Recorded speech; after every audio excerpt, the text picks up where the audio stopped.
Story tonight, wildfires are spreading across South Georgia and North Florida as extreme drought conditions continue to grip our region. This wildfire in Effingham County along Azora Road is now under control after multiple fire crews responded.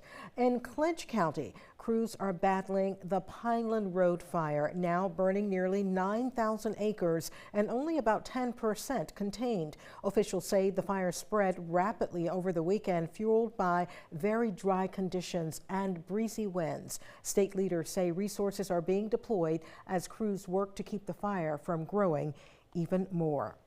And take a look at this map that you see behind me, just how widespread fire activity is right now. In Brantley County, a fire along Highway 82 has forced evacuations, and in Clay County, the railroad fire has grown to more than 4,000 acres. Officials say much of the South in Georgia remains under significant drought, creating ideal conditions for fires to ignite and spread quickly.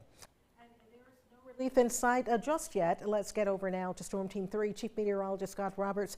Scott, how long will this fire danger stick around? We're just getting into the thick of it with the worsening drought situation. We will have some minor relief over the weekend with the possibility of a few showers moving through, but really nothing that will eat away at our drought, and really not enough that would extinguish some of those larger fires on their own that have been developing. This is a map showing the hot spots around the region. You can see numerous red dots in the low country and in the coastal empire, some of those larger fires down in the southern part of the state really producing a lot of smoke. We overall had a northeasterly flow pushing that smoke toward the Florida panhandle. That wind will become more southerly through the day tomorrow, so some of that smoke could come into some of our populated areas. But over the last year, significant rainfall deficits have been occurring. We're over 20 inches of rain behind normal, but as far as year to date, over 8 inches, 8 3/4 of an inch behind normal for Savannah. That worsening drought is in the southern part of the area, and that's when we could start to see water resource issues. And of course, that would make fighting the fires even harder. We'll have more on the local forecast coming up. Scott, thank you. New tonight, Richmond Hill city leaders are again discussing the future of the airport authority during tonight's city council workshop. This comes after a vote on the issue was postponed on April 7th. WSAV's Isabella Baez sat in tonight on that meeting, and she shares what she learned. Weeks ago, Richmond Hill Mayor Pro Tem Cindy Hattal shared that she obtained significant information regarding the airport authority that was not shared with the rest of council.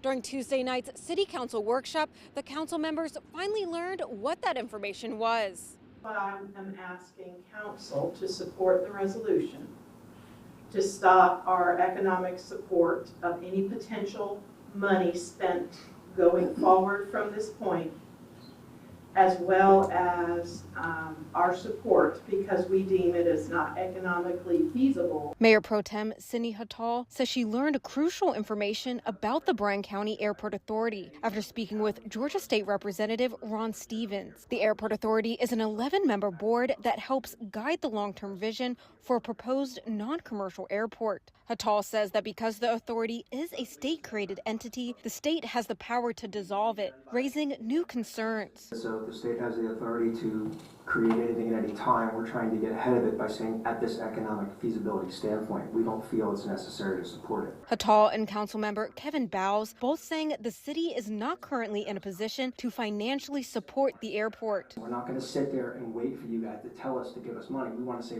at this time we don't want to support it. Councilmember Stephen Scholar asked whether, if economic support were pulled, the city could rejoin the conversation in the future. No, because I don't believe it's economically feasible right now. In the future, I don't know. The thing is, you would never know if anything exists. But he also said, first off, that at the state level, they can tell us to do things. The Airport Authority will be back on City Council's agenda for a vote on May 5th. Reporting in Richmond Hill, I'm Isabella Baez, WSAV News 3 on your side.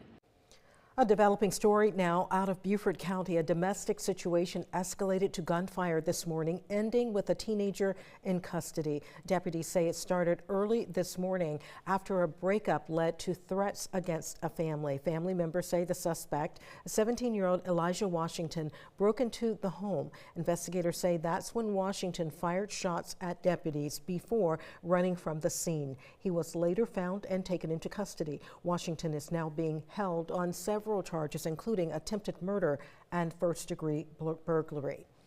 The deputies involved have been placed on administrative leave as the investigation continues. The Georgia Bureau of Investigation asking for the public's help in solving a nearly 34-year-old cold case murder in Effingham County. Investigators say the remains of Dean Chambers were found on April 21st, 1992 on the shoulder of Old River Road near Interstate 16. She was last seen alive around April 12th of that year.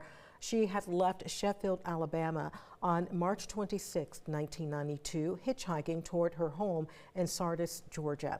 At the time she disappeared, she was reportedly wearing white British Knight high-top tennis shoes, blue jeans, and also either a white shirt or a brown Carhartt jacket. The case remains unsolved more than 3 decades later. The GBI is now renewing its call for tips, saying even small details could help bring answers to the case.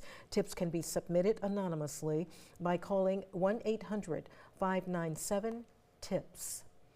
Wild animals are making more appearances in residential areas across the coastal empire, including one encounter that had a Savannah man concerned for his dog's safety. Tate Logan says he recently spotted a bobcat in his backyard and says he even saw it try to grab his dog. And Logan says he wants the animal removed but not harmed in the process. Wildlife officials say situations like this are not always simple. The Georgia Department of Natural Resources says bobcats are not typically considered a direct threat to people. They say in some cases the best option is just letting the animal move on its own. And if needed, officials say homeowners can also hire a licensed trapper to safely relocate the animal. Never come into contact with a wild animal like that. I'm just not in the camp for hurting an animal unnecessarily, but we also don't have the means to trap an animal like this. I don't have any experience doing that. Wildlife officials say if you do see a bobcat, do not approach it. They also recommend securing pet and your small children and make loud noises to scare the animal away if it comes too close. New tonight, the Savannah Chatham County Public School System honored some of its top students during a special celebration of excellence ceremony.